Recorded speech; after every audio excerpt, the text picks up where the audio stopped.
ยกครัวมาหาหลังเวทีมาส่งกำลังใจให้น้องอาอายขึ้นทำการแสดงทักทายสวัสดี FC แฟนคลับทุกท่านก็แล้วกันมาพบมาพ่อกันคลิปนี้เป็นเรื่องเล่าดีๆเนาะ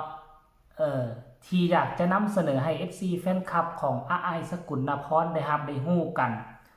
ในงานการแสดงค่ำคืนที่ผ่านมานี่ เกิดเรื่องบ่คาดคิดทานผู้ชมเนาะ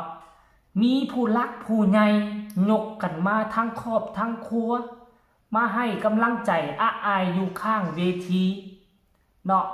ทรงอาอายกอดอาอายให้กำลังใจแล้วจึงทรงอาอายขึ้นทำการแสดง FC แฟนคลับว่าเป็นผู้ใดมาจากใส่คลิปนี้มีคำตอบ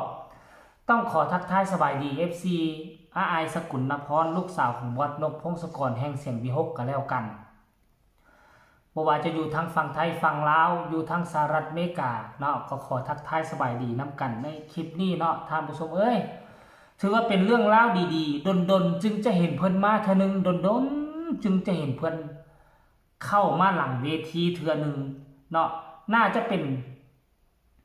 งาหอยบ่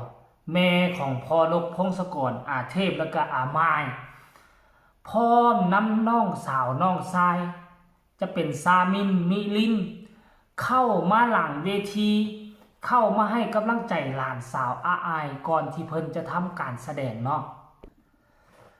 นับตั้งแต่วินาทีบอสนพพงศกรผูกคอต่อแขนเอาน้องอาอายแล้วประกาศให้ชาวโลกฮู้ว่าน้องคือลูกของบอสนพพงศกรคือหลานของตระกูลแสนปากดีนับตั้งแต่มื้อนั้นครอบครัวของบอสนพพงศกรว่าจะเป็นอ้ายเอ้ยน้องพ่อแม่ลุงป้าอาก็พากันเคารพนับถือการตัดสินใจของบอสนพแล้วก็ดูแลน้องอาอายแบบบ่ขาดตกบกพร่องซ้ำลูกซ้ำหลานคนหนึ่งเลยจนมาถึงทุกวันนี้ข้าพเจ้าก็ยังปฏิบัติแบบนี้อยู่ตลอดเวลาแม้กระทั่งมื้อคืนนี้พอแต่มีโอกาสพอแต่มีเวลา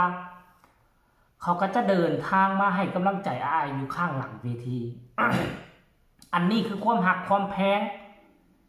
ที่มีส่วนสำคัญเฮ็ดให้อาอายประสบผลสำเร็จและก้าวหน้าในเวทีหมอล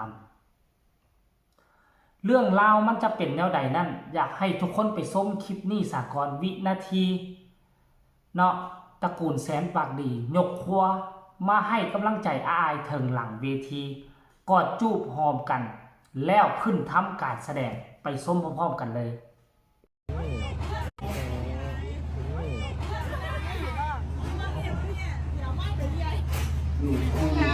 เมนว่าหนูเอาอันนี้หรือไม่เป็นพี่ไอหรือพี่ไอจะไปลองพี่เอานี่ไปให้พี่ไอมาเนี่ยโอ้ลบว่าหาใหญ่ดิหาใหญ่ดิป่ะไอ้จ้างน้ำใหญ่ได้เลยนะ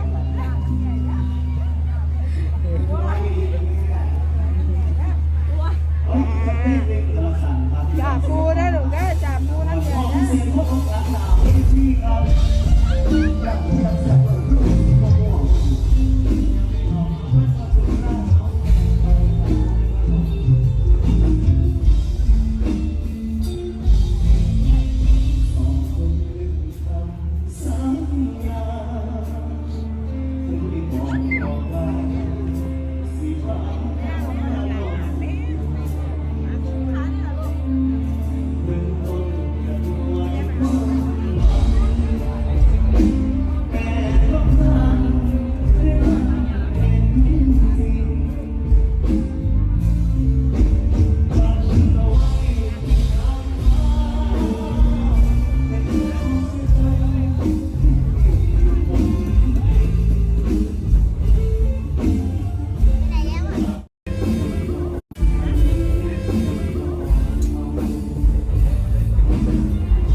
นแล้วบ่ FC แฟนคลับเห็นกับตาแล้วหรือยัง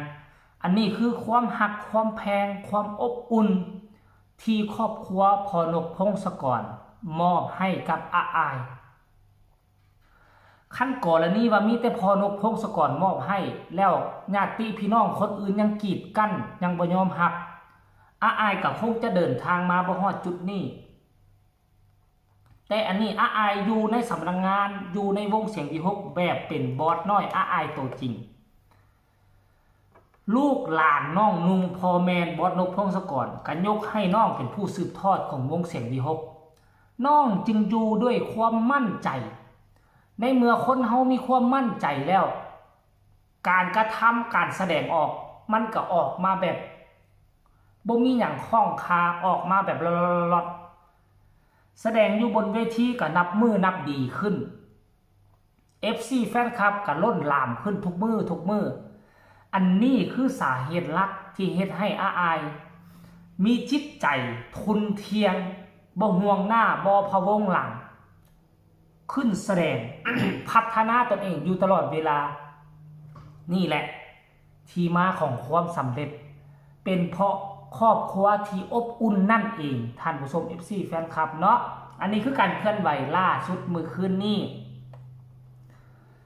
นอกจากจะเป็นครอบครัวบอสนกพงศกรและ FC แฟนคลับก็ยังหลั่งไหลกันเข้ามาให้กำลังใจอยู่ด้านหน้าเวที